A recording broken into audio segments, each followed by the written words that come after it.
Today I'll be reading Chapter 12 from 3 Bags Full by Leonie Swann, a most fun murder mystery book about a good shepherd who is murdered and his flock of sheep et al. Are there to discover.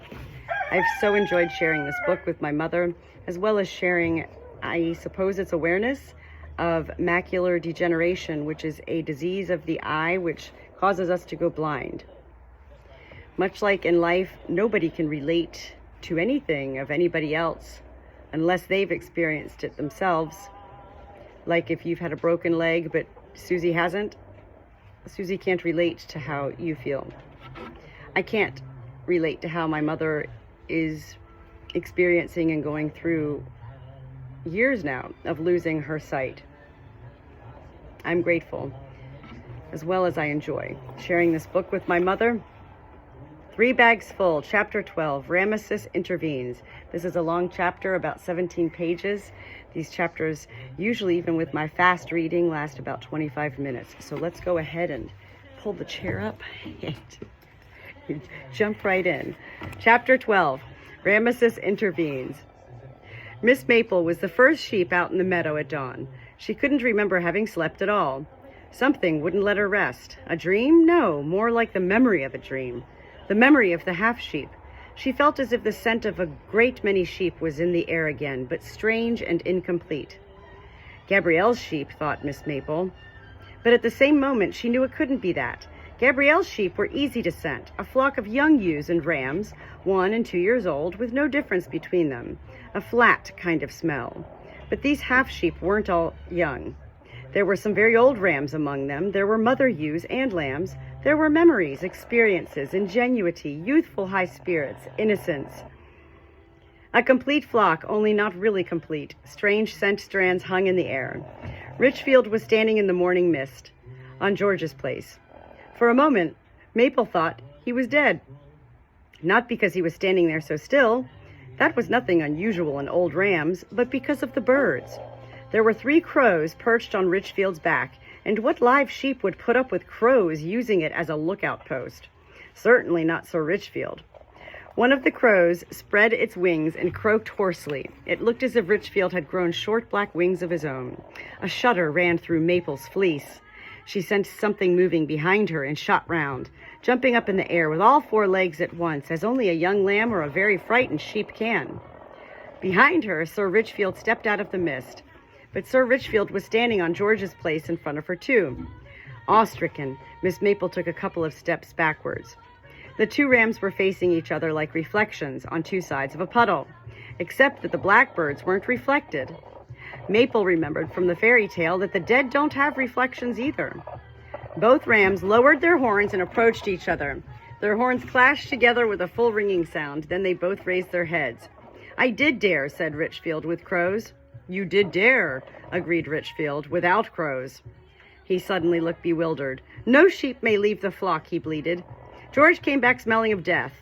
He shook his head, distressed. "If only I'd kept my mouth shut. So stupid." And Richfield, without crows, turned and trotted briskly towards the cliffs. The other Richfield stood there looking at him with an affectionate expression in his eyes.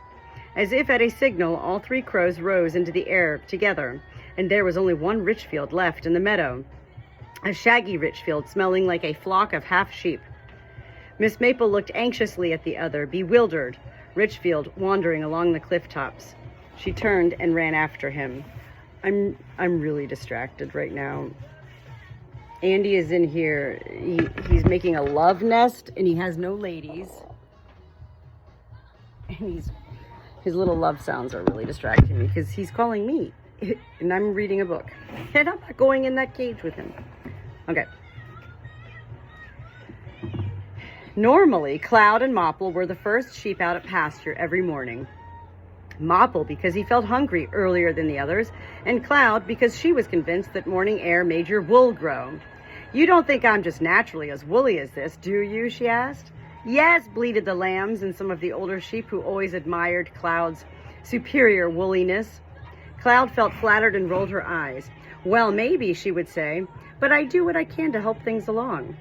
And then those sheep who took any interest in the subject could settle down to listen to a long lecture about the benefits of morning air. Oddly enough, although Cloud's sermons were very popular, no single sheep ever left the fleecy embrace of the flock earlier than the others in order to improve its personal woolliness. This morning, Mopple the whale was still sleeping off the stress and strain of his first ever attack of colic, and Cloud was all alone in the dewy meadow. Alone? Not really. Of course there were Gabrielle's sheep, who had to be up early since they didn't have a hay barn, and who disproved Cloud's theory of the natural woolliness of morning air. To Cloud's great surprise, Sir Richfield was up and about too. He stood on George's place, grazing with dignity. Cloud indignantly fluffed herself up and faced Richfield. "Do you know where you are?" she asked. "Back," said Richfield, sounding emotional. He lowered his head to the still ungrazed plants on George's place and nibbled carefully around some of the delicious nose-tickler flowers. "You're grazing on George's place," bleated Cloud. "How could you?" "Easy," said Richfield. "Over the hills, over the fields, through the old stone quarry, over the body, all through the world and back again. Mustn't get caught by the butcher. Easy, because the carrion eater fears the dead. Head in the wind, eyes open. Mustn't shake the memories out of your fleece. Impossible. Simple, when you come to do it." Cloud stared at Richfield in alarm. There was something badly wrong with him. She bleated uneasily. Richfield didn't seem to like that. He went closer to her and whispered in her ear, "Don't worry, Woolly you. This isn't George's place. George's place is under the dolmen where no grass grows, where the blue-eyed shepherd sits waiting. George's place is safe until the key comes back into the light of day, all warm." "Who has the key?" he asked. These remarks were obviously meant to be reassuring. Richfield's voice sounded gentle. All the same, Cloud fled towards the hay barn in confusion. A little later, the whole flock had gathered at George's place. They were standing at a respectful distance around Sir Richfield, who made no move to leave George's place himself. All those sheep seemed to bother Richfield. "Sometimes being alone is an advantage," he said. "What does that mean?" asked Heather. The other sheep said nothing. "It doesn't sound at all like Richfield," said Lane at last. "He smells strange," said Maud. "Sick, or perhaps not sick, but not like Richfield. In fact, not like a sheep at all, or at least not like a sheep. Like a young ram with just one horn, and like an experienced mother ewe, and like a young sheep with a very thick fleece who hasn't seen a winter yet, and like a very old ram who won't see another winter. Yet, not just like any of them. Somehow or other, he's half." Maud was at a loss. "He's running out!" exclaimed Mopple. "Richfield is running out!" That must be it. The hole in Richfield's memory had gotten so large overnight that every possible and impossible memory was now running out of it. None of the sheep knew what to do. Richfield was the lead ram, but of course he couldn't be expected to do anything about it himself. Maple had disappeared. Othello was nowhere to be seen. Mopple, the memory sheep, had hurried off to the other side of the meadow because he was afraid a hole in the memory could be infectious. Zora stared wide-eyed at Richfield for a moment and then fled to her rocky ledge. Finally, Ramesses took the initiative. He led the flock a little way from Richfield so that the old ram couldn't hear what ideas they were discussing. At first, they had no ideas to discuss. No one knew how to stop up a hole in the memory. They couldn't even imagine what a hole in the memory was like. "We must get him away from George's place before he grazes it bare," said Ramesses. "How?" asked Maud. "He's the lead ram." "He is not the lead ram anymore," said Ramesses. "We just have to make that clear to him." It was a suggestion anyway. The confused sheep would have backed almost any suggestion with enthusiasm. Before Ramesses knew what was happening, it was decided that he would make it clear to Richfield that his time as lead ram was now over. The sheep pressed close together expectantly as Ramesses hesitantly trotted up to Richfield. Ramesses swallowed. He felt as if he had never seen Richfield look so majestic. He was about to murmur a respectful greeting when Richfield interrupted him. "Straight-horned ram, short-horned ram," he addressed Ramesses. It was true. Ramesses had horns that were little more than 2 small points. "Spare your breath. Never mind making things clear. Don't you see how clear the day is? Clearer than all the days there are. My birds know it and rise early. Richfield knows it and is looking for his memories. It's clear that I'm not a lead ram. It's clear that no sheep in the world is going to get me off this lovely pasture if I don't want to go. But you, he said, looking to the other sheep up and down as they stared with wide, bewildered eyes in the direction of George's place, you could do with being a whole lot clearer. Without having said a single word, Ramesses trotted back to his flock. He heard us, bleated Maud. It looked as if the hole in Richfield's memory had sharpened his hearing. They decided to be more careful with critical remarks in future. To be on the safe side, they trotted even farther from George's place, all the way to the dolmen. Othello had hidden in the shadow of the dolmen and was looking across the meadow at Sir Richfield with close attention. Othello, sighed Heather in relief, you must drive him away from George's place. Othello snorted with derision. I'm not crazy, am I? He said, and they could get no more out of him. Othello's strange answer made the sheep feel even more uncertain. He knew the world. He knew the zoo. He knew something they didn't know. That was why he was standing motionless in the shadow of the dolmen. They thought some more. Richfield did say he was looking for his memories, said Lane optimistically. If it's a hole in his memory, we ought to stop it up with more memories, said Cordelia. You stop up a hole in the earth with more earth. But you don't stop up a rat hole with more rats, said Cloud. You could, Cordelia insisted, with very fat rats. A few minutes later, they had a plan. They would make a memory for Sir Richfield so big and thick that it could not fail to stop up the hole. It was a large memory involving as many sheep as possible. They enticed Zora off her ledge again and persuaded Mopple to venture back into Richfield's vicinity. Mopple's girth could only help with the size of memory. Othello alone firmly refused to join them. It has to be something really special, bleated Heather excitedly, something no flock has ever done before. Soon afterwards, all the sheep in the flock were lying on their backs in front of George's place, with their legs in the air, bleating for all they were worth. Richfield had stopped grazing and was inspecting them attentively. If they hadn't been making such an effort, they would have noticed how amused he looked. What's all this nonsense? Snorted Richfield's familiar voice all of a sudden. Have you gone out of your minds? The sheep cast each other triumphant glances as well as they could in that attitude. Sir Richfield sounded perfectly all right again. They scrambled back on their legs, quite flustered, but proud of their success. Richfield trotted over from the cliff tops. Let's have some order around here, he snorted. Stand to attention. Can't you be left alone for 2 minutes together? Richfield was there on George's place, beginning to graze around the nose-tickler flowers again. The sheep's eyes looked blankly from one of the two Richfields to the other, and back again. That's Richfield, whispered Heather, glancing at the Richfield who was bellowing demands for order from the cliff tops. But that's Richfield, too. No, said Miss Maple, who had appeared beside Richfield like an interested shadow. That is Melmoth. Melmoth's arrival had the flock in such an uproar as only the arrival of a genuine wolf could have caused. Melmoth was more than a ram who had disappeared. He was a legend, like Jack the Lad, who had got away unshorn, or the seven-horned ram, a ghost who was roped in to teach refractory lambs the meaning of fear when all other warnings had failed. He was an example of what happens to a sheep who leaves the flock and gets too close to the cliff tops, or who eats strange fodder and ignores the warning bleats of the mother ewes. Melmoth leaned over just like that, and he never came back. They said, when an inquisitive lamb ventured too close to the abyss, Melmoth ate just as much woe-weed as that, and now he's dead.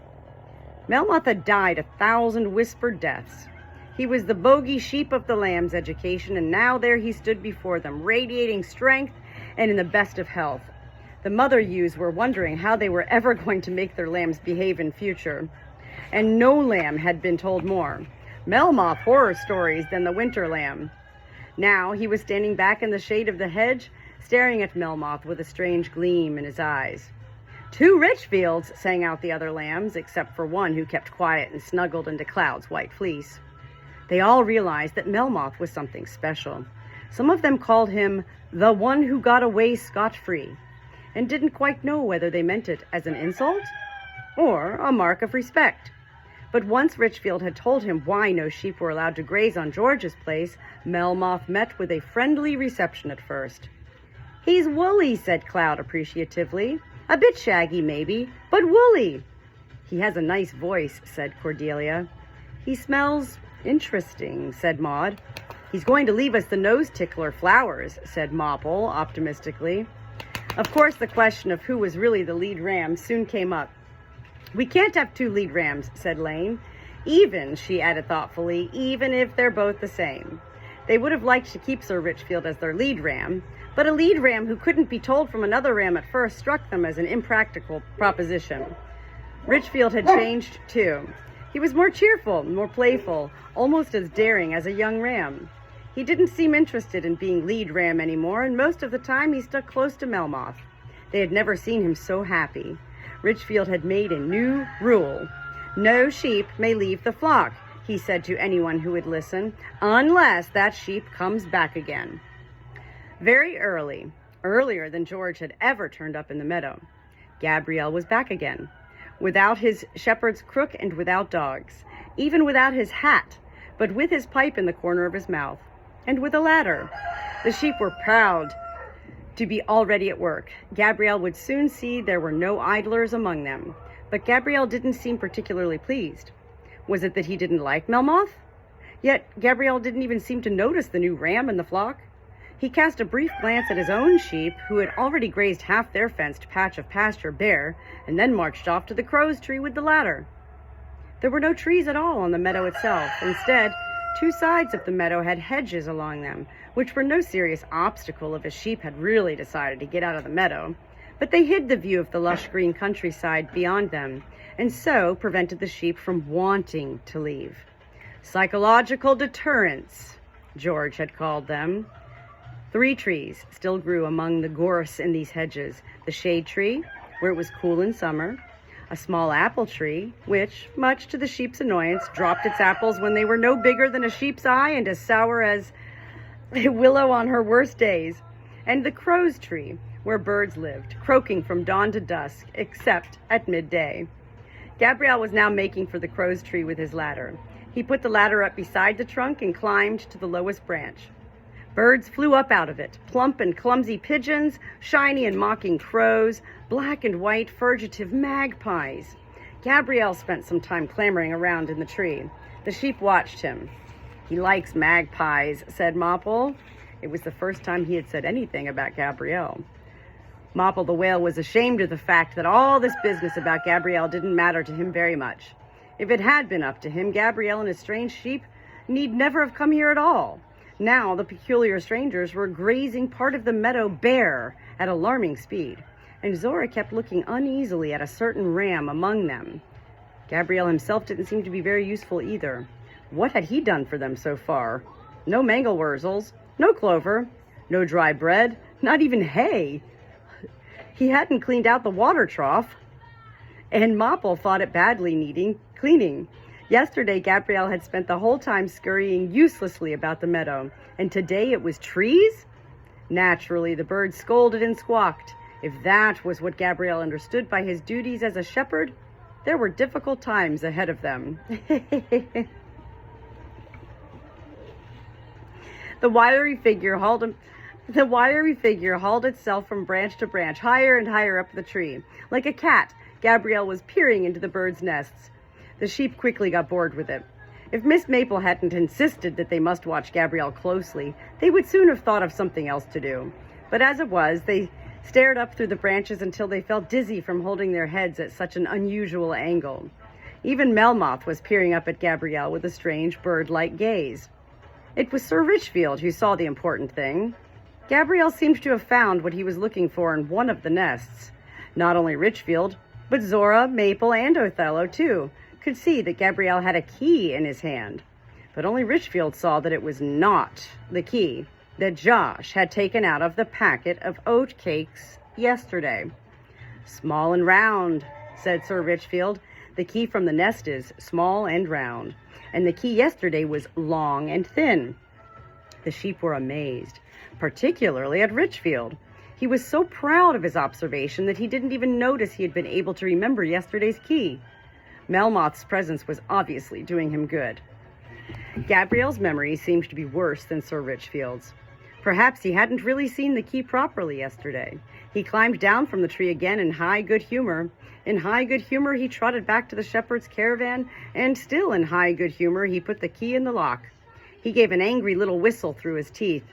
When Gabrielle's sheep heard that whistle, silent panic broke out among them for no apparent reason. They were still in a state of panic long after Gabrielle had gone marching along the path through the fields and back to the village. George's sheep watched them uneasily until their attention was caught by another sound. Melmoth was standing beside the dolman, chuckling. The sheep noticed that Melmoth was not just one more sheep in their flock. They couldn't explain to themselves exactly why. Melmoth was a disruptive influence. When Melmoth grazed with them, the flock could hardly manage to stay in formation. Instead, they scattered as if a wolf had broken in among them. They scattered at grazing pace, of course, which meant very slowly, almost imperceptibly. It began to feel eerie. And then there were the birds, not nice plump songbirds, but hoarse-voiced, carrion eaters like crows and magpies. Melmoth let them do gymnastics around him and took them for rides while he was grazing. Of course, the sheep weren't afraid of crows, except perhaps for Mopple, but they smelled too much like death. When they asked Melmoth about it, he snorted with derision. They're just like a flock like you, a small flock of black wings. They keep watch and graze and scratch your coats. It's not their fault if they graze on death. They leave memory in peace. They're cleverer than their own voices. They understand the wind. Crazy, thought a lot of the sheep, but no one dared say so out loud. Melmoth's language might be as strange as a goat's bleating, but he didn't give any impression at all of being confused. It was as if Melmoth's remarks went around what he had wanted to say in strange lines.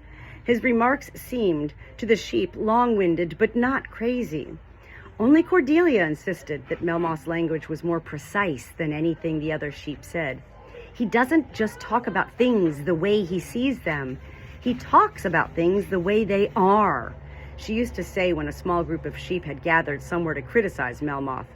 Such little groups were assembling with increasing frequency and secrecy. They quickly noticed that Melmoth had a positively uncanny way of picking up much of what went on in the meadow. The birds tell him, bleated Heather, and the sheep began keeping a weary eye on the sky. They watched Melmoth more closely than ever.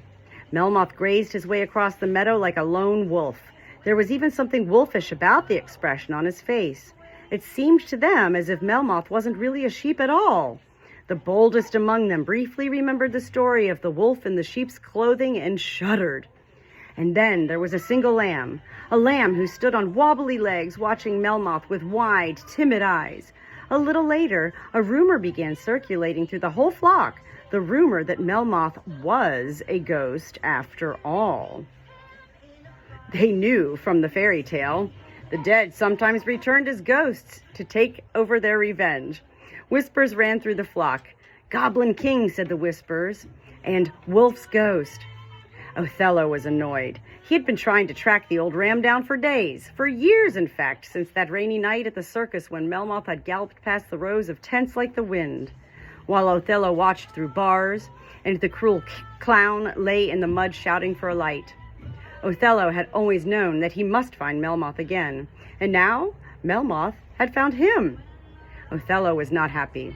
Should he race joyfully to meet him like Sir Richfield? Melmoth had taught Othello patience, taught him about fire and water, how to watch the slimy trail of snails, how to chase rage and fear back to the world where they came from. He had shown him how to watch thoughts. Melmoth had taught him how to fight. His voice, accompanying Othello, had saved his life more than once. But Melmoth had left him behind with the cruel clown. Sometimes being alone is an advantage, snorted Othello angrily. Of all the things that Melmoth had told him, this was the only one he had never believed. Othello had hidden from Melmoth as best he could, unable to come to any decision. Yes, Melmoth knew he was here, but for some reason the gray ram had decided to leave him alone. Did he simply not care about Othello? Just one of countless sheep he had met in his lonely wanderings, submerged in a faceless flock in which Melmoth took no interest?